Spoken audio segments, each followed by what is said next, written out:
প্রিয় সাংবাদিক ভাইরা, আসসালামু আলাইকুম রহমতুল্লাহ। আমি সড়ক পরিবহন সংস্কার জাতীয় কমিটির ভারপ্রাপ্ত আহ্বায়ক। আজকের এই সংবাদ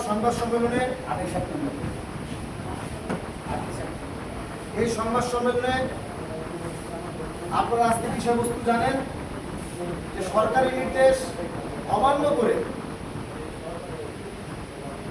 ঢাকা জেলা সড়ক পরিবহন যানবাহন শ্রমিক ইউনিয়ন 1776 যে নির্বাচন অনুষ্ঠানের চেষ্টা করছে, এই নির্বাচন অনুষ্ঠানকে ইতিমধ্যে শ্রম অধিদপ্তর এই নির্বাচন প্রক্রিয়া বন্ধ করার জন্য তাদেরকে আহ্বান জানিয়েছে। প্রথমবার আহ্বান জানিয়েছেন, সেই আহ্বানকে উপেক্ষা করে আগামীকাল 20 তারিখের যে নির্বাচনের প্রস্তুতি তারা নিচ্ছে, এটা শ্রম অধিদপ্তর অবগত হয়ে পুনরায় তারা আবার এই নির্বাচনের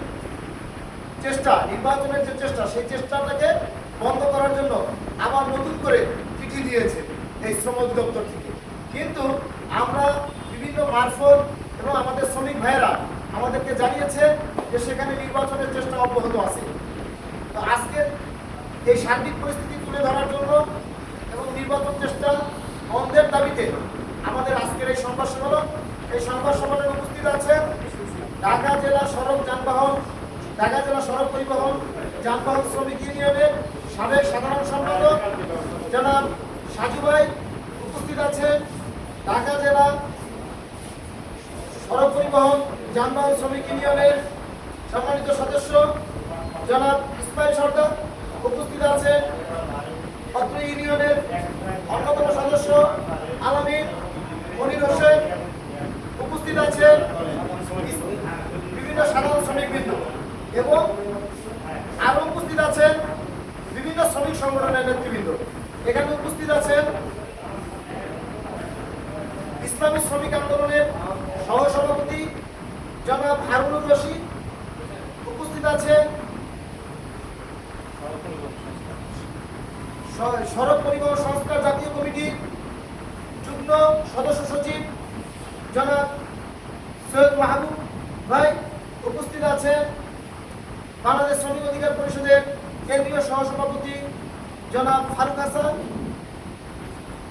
আম জনগণ শ্রমিক পার্টির আহ্বায়ক জনাব সৈয়দ সম্পদ সহ এখানে অনেক শ্রমিক নেতৃবৃন্দ উপস্থিত আছেন। এখানকার যে 1776 যে শ্রমিকরা এখানে শ্রমিক নেতৃবৃন্দ উপস্থিত আছেন, তারাই এই সংবাদ সম্মেলনের আজকের বক্তব্য তারাই তুলে ধরবেন। তো আমি এইটুকু কথা বলে আমি আমাদের শ্রমিক নেতা সাজু ভাইয়ের কাছে যাব যে এই যে নির্বাচন করার যে চেষ্টা, এই নির্বাচনটাকে ইতিমধ্যে অবৈধ বলে ঘোষণা করেছে আমাদের শ্রম অধিদপ্তর।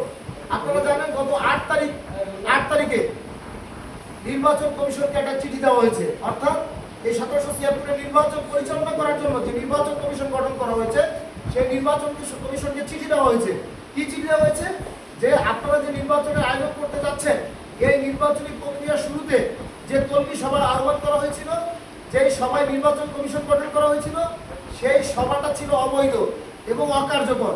সেই সভায় যে কোরাম হওয়ার কথা ছিল, 7000 শ্রমিকের যে কোরাম হওয়ার কথা ছিল, সেই কোরাম পূর্ণ হয় নাই, যার ফলে সেই সভায় গৃহীত সিদ্ধান্তগুলো অবৈধ। সেই সভায় গঠিত নির্বাচন কমিশন অবৈধ। এই নির্বাচন কমিশনের যে ভোটার তালিকা প্রণয়ন করেছে, সেই ভোটার তালিকাও অবৈধ। এবং এই নির্বাচন কমিশন কর্তৃক যে নির্বাচনের যে চেষ্টা করা হচ্ছে, সেই যে প্রক্রিয়াটাও কিন্তু আজকে অবৈধ। আমরা এই অবৈধ প্রক্রিয়া থেকে আমরা চাচ্ছি যে যেই সমস্ত সাধারণ শ্রমিকরা এই ভোটার তালিকা থেকে যাদের নাম বাদ করেছে, যাদেরকে ইচ্ছাকৃতভাবে এই নির্বাচন প্রক্রিয়া থেকে দূরে সরিয়ে রাখা হয়েছে, তাদেরকে অন্তর্ভুক্ত করে আমরা চাচ্ছি যে একটি সঠিক নির্বাচন হোক, যে নির্বাচনে জাকসুতে যেমনিভাবে আমরা একটা সুষ্ঠু পরিবেশের মাধ্যমে আমরা নির্বাচন দেখেছি, এরকম একটি সুষ্ঠু পরিবেশে ঢাকার যে 4টি টার্মিনাল রয়েছে, শ্রমিক ইউনিয়ন রয়েছে, সেখানেও একইভাবে সুষ্ঠু নির্বাচনের মাধ্যমে প্রকৃত শ্রমিকদের ভোটে যেন শ্রমিক প্রতিনিধিরা নির্বাচিত হয়, আমরা সেটাই প্রত্যাশা করছি।